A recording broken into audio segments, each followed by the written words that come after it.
Perbincangan kita kali ini lebih serius lah sebenarnya. Nah, ini berkaitan dengan pilihan raya negeri yang akan berlangsung pada hari esok. Ini hari terakhir untuk waktu kempen diteruskan. Ini ibarat pecutan terakhir jugalah bagi meyakinkan para pengundi. Tapi yang penting bagi saya adalah peratusan untuk keluar mengundi itu perlu tinggi terlebih dahulu di 6 negeri ini. Dan itu antaranya yang difahamkan, dilaporkan berkaitan dengan tiket bas. 144,000 telah pun habis dan 89% tiket di ETS, terminal ETS telah pun habis untuk rakyat Malaysia di 6 negeri ini terutamanya. Hebat. Pulang mengundi. Ya, dan kalau saya baca lebih lagi aliran trafik ini menuju ke pantai timur dan juga utara. Itu dia ya. Jadi tahniah kepada anda yang telah sampai. Ni 9 besok lah kot. Esoklah, dekat je. Baik. Kita bersama dengan seorang yang saya rasa saya tak sabar nak berbual dengan beliau sebenarnya. Iaitu kita ada Profesor Dr. Azizuddin Muhammad Sani, penganalisis politik. Selamat datang. Terima kasih jumpa saya. Sihat Prof ya? Alhamdulillah baik. Prof tak terlibat PRN ya?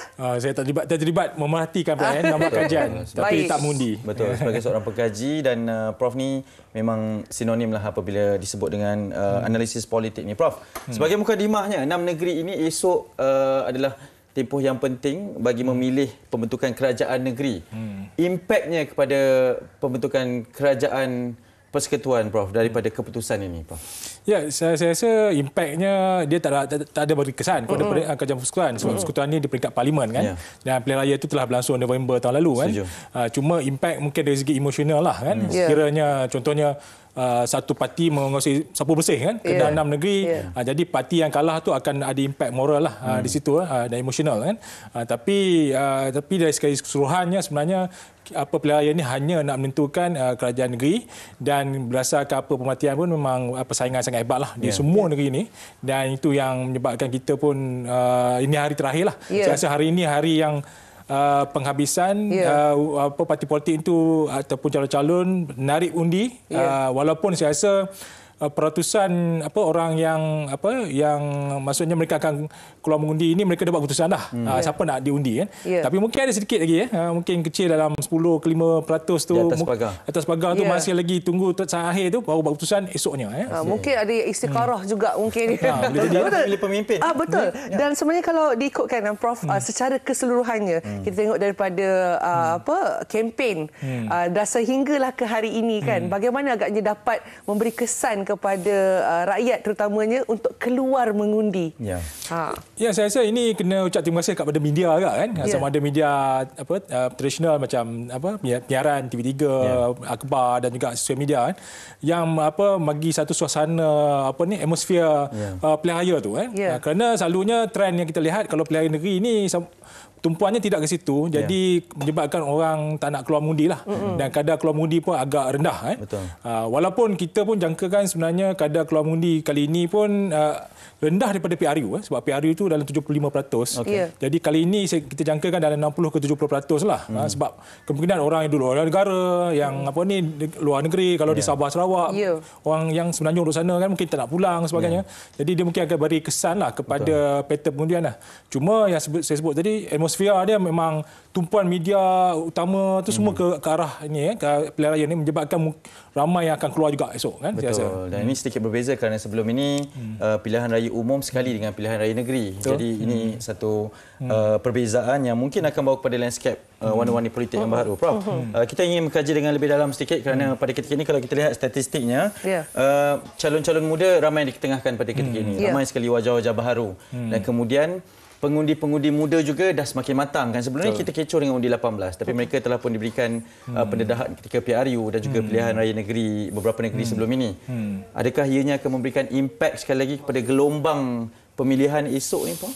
Ya, saya rasa ada. Kalau kita tengok umur yang bawah 40 itu kalau kita kategori belia lah itu pun dah lebih pada separuh daripada jumlah keseluruhan pengundi yang hampir 10 juta kan. 9 juta lebih lah gitu kan. Dan kalau yang pengundi undi 18 ni ada tambahan lah. Dalam 5 ke 10% tu ataupun 57% lah ada pertambahan di situ kan. Tapi itu pun sudah cukup signifikan kan. Kerana kita jangkakan persaingan sekarang ni sangat sengit kan. Yang kadang-kadang undi 18 ni, pengundi ni muda ni, dia yang jadi penentu kepada siapa nak menang dengan undi dia. Jadi itu yang saya rasa sangat signifikan, dan parti yang berjaya menarik sebanyak mungkin orang muda, parti itu ada peluang lebih baik untuk menang kali Baik. ini. Okey, bercakap tentang pengundi muda. Kami sebenarnya nak tahu juga Prof, mengikut pendapat Prof lah bagaimana agaknya pengundi muda ini menilai siapa yang mereka ingin mengundi. Apakah mungkin faktor-faktor yang penting? Kan seorang muda ni lain sikit kan sebab sekarang pendedahan dengan akhbar, social media dan sebagainya. Apa pendapat Prof? Dia kalau kita tengok pattern pengundi muda ni dia berpecah-pecah cara dia fikir dan cara dia mengundi kan.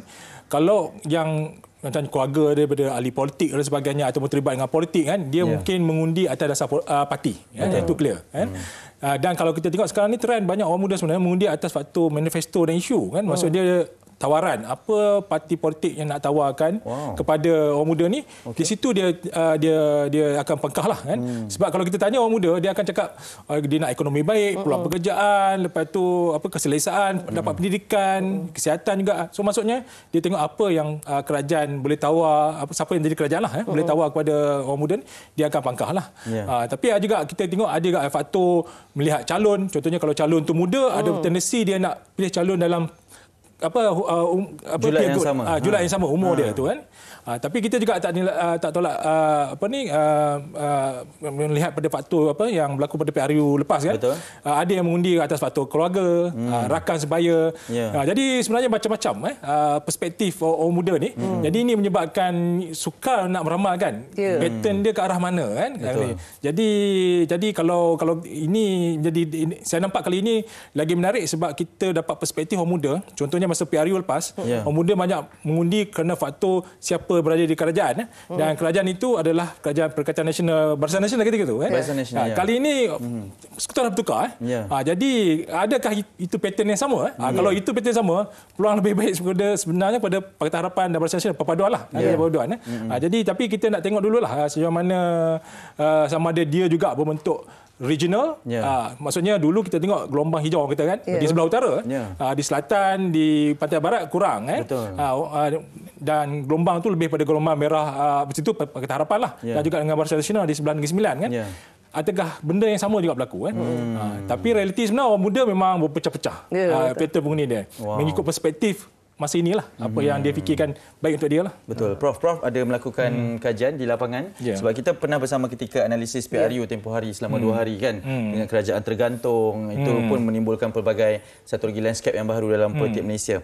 Pada ketika ini 6 negeri. Ini kedudukan yang saya melihat kepada 3 negeri di bawah pemerintahan yang lain, 3 negeri di bawah pemerintahan yang lain juga. Analisis untuk setiap 6 negeri ini menjelang hari pengundian esok Prof, adakah ianya peluang yang sama daripada kajian Prof itu sendiri setakat ini? Kalau tengok daripada kajian, saya tak pergi Kelantan Terengganu, saya tak pergi, jauh sangat. Saya pergi Negeri Sembilan tak pergi juga, tapi saya tengok Selangor, Pulau Pinang sebab dekat dengan Kedah, saya daripada Kedah. Jadi nampak persaingan tu sangat sengit lah kali ini kan. Dan tumpuan parti-parti pun sebab kenapa saya kat sengit? Sebab persaingan sebenar adalah 2 parti sebenarnya ataupun gabungan parti PHBN perpaduan dengan Perikatan Nasional yang mana kalau kita lihat masa PRU lepas persaingan berbagai penjuru jadi dia beza dengan 2 penjuru dengan berbagai penjuru kan. Ini yang menyebabkan semua penyelesaian politik sangat sukar nak ramalkan apa yang berlaku kan. Ini pada waktu yang lepas. Ini kali ini lah sekarang banding dengan lepas lah kan. Jadi dalam konteks ini kalau kita lihat kan macam yang dikatakan negeri-negeri hangat lah masa ini tumpuan banyak sekarang ni banyak ke arah Selangor dengan Kedah itu menjadi tempat hangat. Dan kalau kita lihat pun hari ini Datuk Seri Anwar Ibrahim akan pergi ke Kedah. Sebab dia tahu peluang tu ada walaupun tipis tapi peluang tu ada untuk merampas Kedah kan. Jadi dan kalau tengok pattern kalau hari ini pun dah keluar dah kan beberapa kajian oleh institusi yang buat kajian kan. Banyak melihat faktor ada contohnya negeri-negeri yang dikuasai Perikatan Nasional pun yang mengejutkan saya adalah Kelantan kan sebab dia katakan kadar puas hati rakyat terhadap kerajaan tu sangat kecil 54% walaupun masih lagi majoriti tapi agak tipis kan. Jadi kalau tipis ni kadang-kadang di sangat akhir tu boleh berubah juga kan dari perspektif rakyat tu jadi dalam konteks ini saya rasa rakyat sedar dan kempen yang dilakukan oleh semua parti pun berkesan. Cuma sekarang ni kalau tawaran yang cuba dibawa kan oleh parti politik ni dia nampak realistik dan boleh dilaksanakan, diterima. Jadi saya nampak itu yang jadi maksudnya rakyat nanti atau pengundi akan memilih faktor itu yang paling utama sebenarnya untuk pilihan raya kali inilah. Baik, itulah kalau diikutkan nampaknya apa yang dikongsikan oleh Prof. Sebenarnya ada pelbagai aspek dan juga tidak dapat dijangka sebab ada negeri yang katanya tipis tapi kalau ikut majoriti sokongannya lebih tinggi. Maksudnya apa-apa saja boleh berlaku, apa saja boleh berubah dan hari ini seperti yang dikatakan hari terakhir untuk kempen ya Hanif. Dan Prof melihat kepada trend kempen untuk PRN pada ketika ini, adakah ianya trend yang sama patternnya seperti sebelum ini ataupun sedikit berbeza? Saya rasa berbeza. Sebab dinamik politik dah berubah kan, berbanding dengan PRU lepas kan. Macam tadi pun saya sebut kerajaannya berubah kan, rakyat pun dah ada perspektif berbeza kan.